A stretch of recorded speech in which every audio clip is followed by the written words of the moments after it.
Well, good morning, BookTube. Bill Ruttenberg here with the Ruttenberg Library. I come to you this morning with a book haul. This book haul represents self-preservation for my book channel.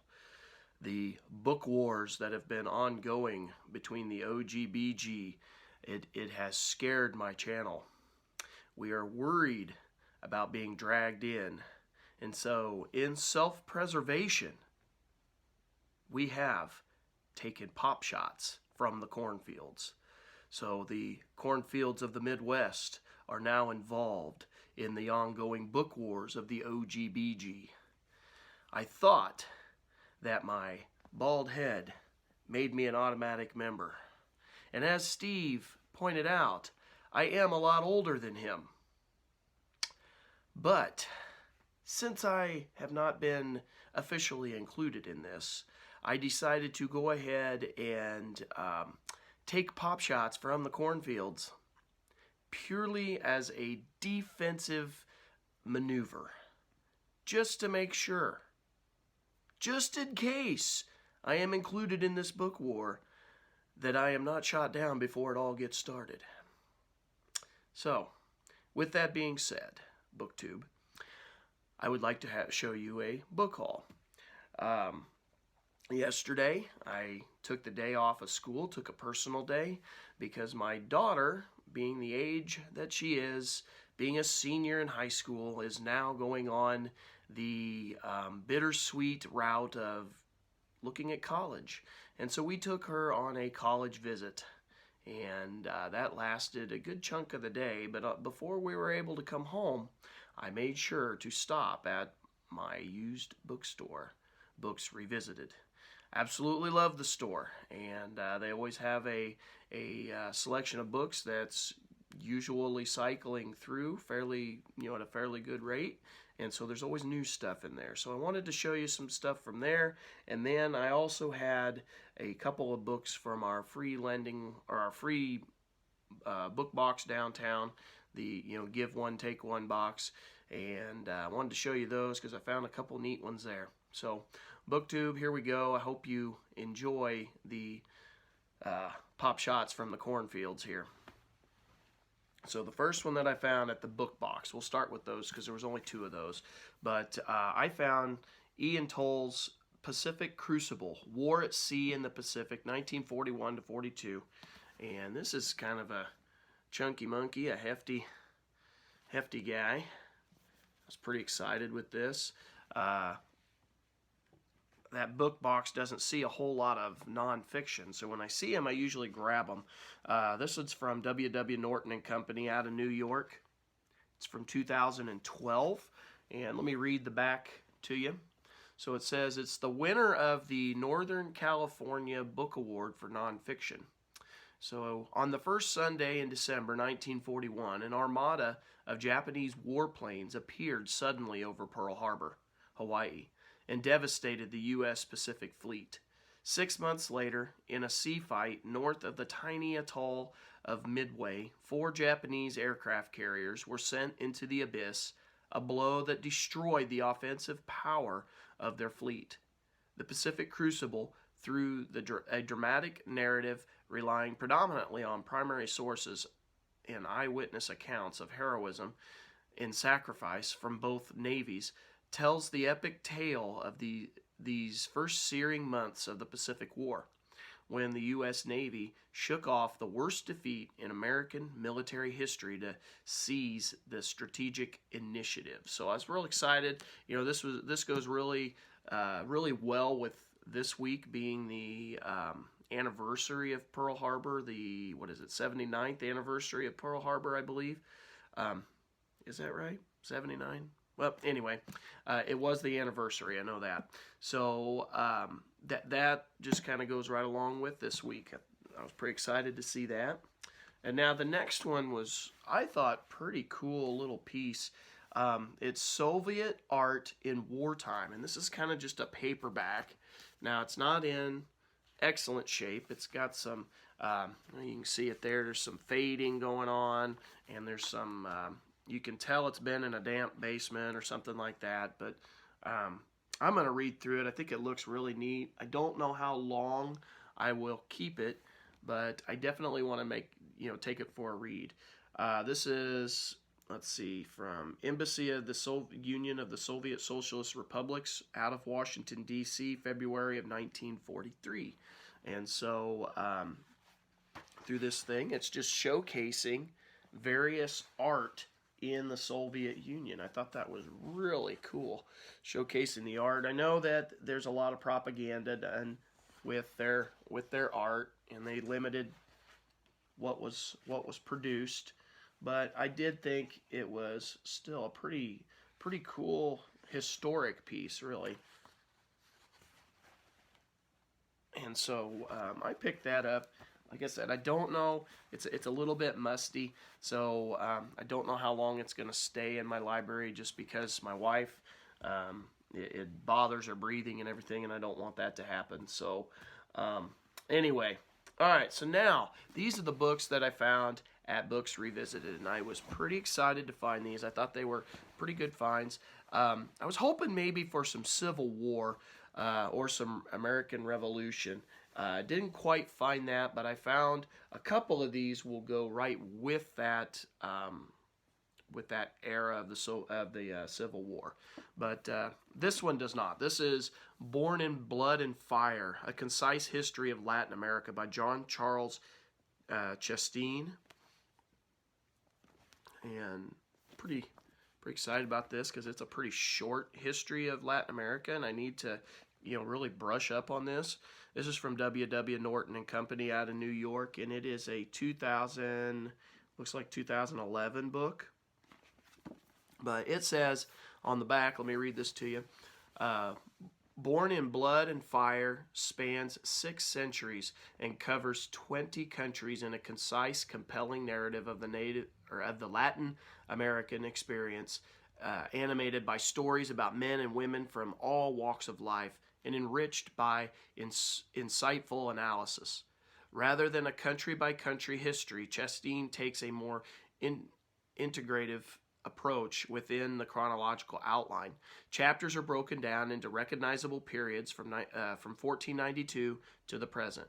Updates to the third edition include increased coverage of colonialism, refined and nuanced discussion of nationalism, expanded treatment of the Cuban Revolution, updated coverage of current political issues, and economic policy and discussion of migratory issues in a hemispheric context.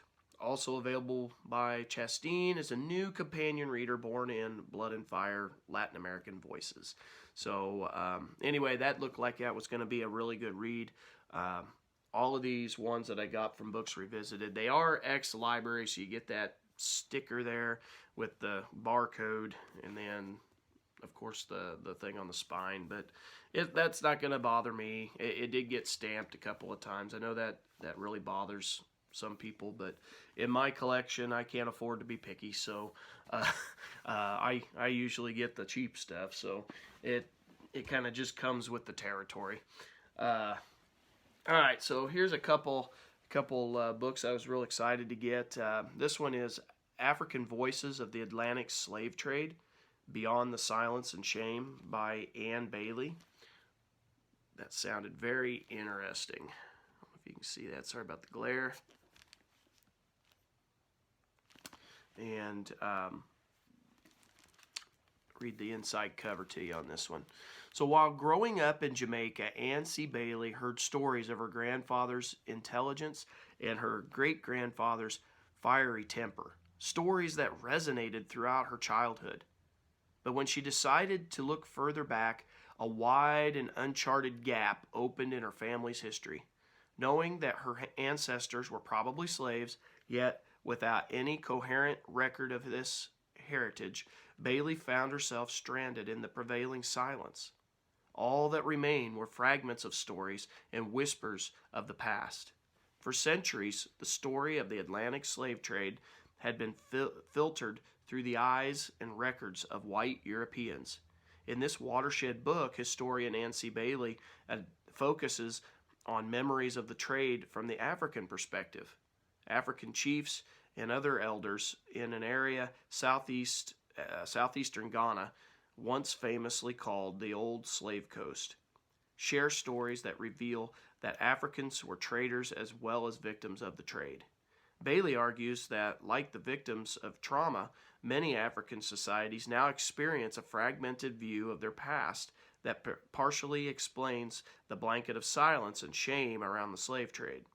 Bailey's desire to understand this emotionally charged and complex history was initially met with resistance and dismay. As a comment by Chief Awusa of Addercorp,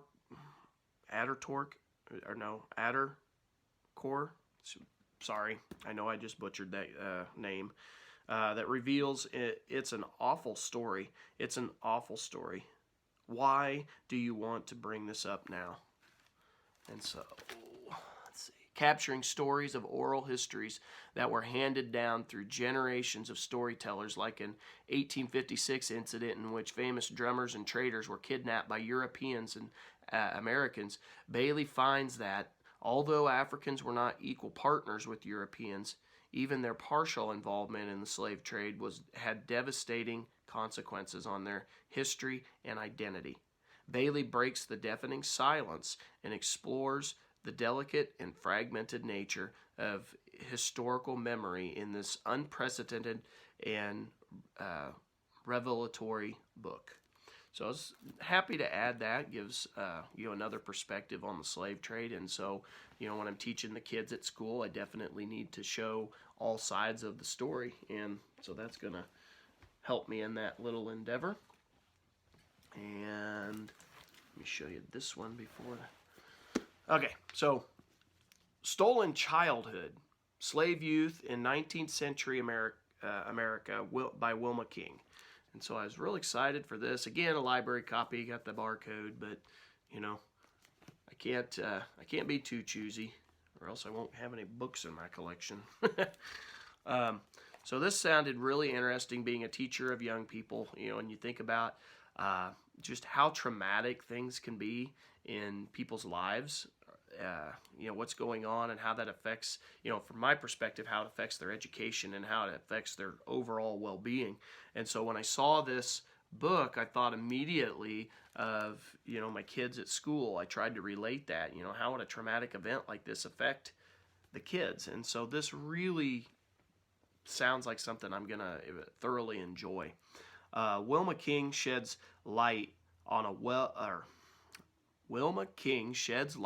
long overlooked aspect of slavery in the United States. The wretched lives of the millions of young people enslaved in 19th century South. A substantial body of scholarship examines the history of U.S. slavery, but it is not focused on these children and their place in enslaved families in the slave community. Wilma King argues that childhood was stolen from these youngsters and they were forced into the workplace at an early age, subjected to arbitrary plantation authority and punishment, and were separated from family. Parents did their best to train their children in survival skills, including paying deference to whites while maintaining self-respect. But slave youth also witnessed the brutal beatings of their parents and other adults. This interplay of deference, resistance, and punishment characterized the enslaved young person's environment. King follows the slave child's experience through work, play, and leisure, education, socialization, resistance to slavery, and transition to freedom. King also details the challenges parents faced after the Civil War and emancipation when trying to regain and maintain control of their children and to unite their families. For this exhaustive study, King draws on a wide range of sources, including government records and many unpublished archival materials. This volume tells the story of these children and youth, adding their experience to the history of slavery in the United States. So I was real excited to get this because I think there's going to be a lot in there that I can use in class when I'm trying to relate these stories to my kids at school, there at school. And I don't think I mentioned it, but this is a Indiana University Press from out of Bloomington and Indianapolis, and then it is a 1995 book. And so I was real happy to add that. And these two volumes on slavery, slave trade, and then slavery are fairly thin, so they'll be quick reads. Should be easy to get through. And then the last one, the Grand Poupah here, more just because of weight than anything, is Robert A. Caro's book, The Years of Lyndon Johnson, Master of the Senate. And I've got two of the volumes upstairs. I've got, I believe it's The Path to Power and The Means of Ascent. I have those two upstairs. And at Books Revisited, they had all of the Caro books there. But I already had the first two, but I was pretty sure I don't have this one. I actually need to check and make sure that I was right on that. But I don't believe I have this one. And it adds to the collection. And now I'm only short one book in the 5-book series, because the 5th one hasn't come out yet. Or I don't believe it has anyway. But this is, like I said, Robert Caro, The Years of Lyndon Johnson, Master of the Senate. And it is a big, thick behemoth. I believe he won the Pulitzer Prize for this one. So, nice volume to add. It's from Alfred A. Knopf out of New York, and it's 2002. I think it was the 2003 Pulitzer Prize that he won for this. So, anyway, it's a pretty long cover. I'm not going to read that. I think everybody's pretty familiar with the Caro books, so I don't think I need to necessarily read the inside cover of that. But anyway, BookTube, I just wanted to, like I said, take some pop shots from the cornfields and see if I could maybe stir the hornet's nest or something like that, you know. Don't leave out the Midwest. So I hope the OGBG finds themselves in good health. Maybe a little bit less in the pocketbook because of their book hauls. But I just wanted to, throw my hat in the ring here.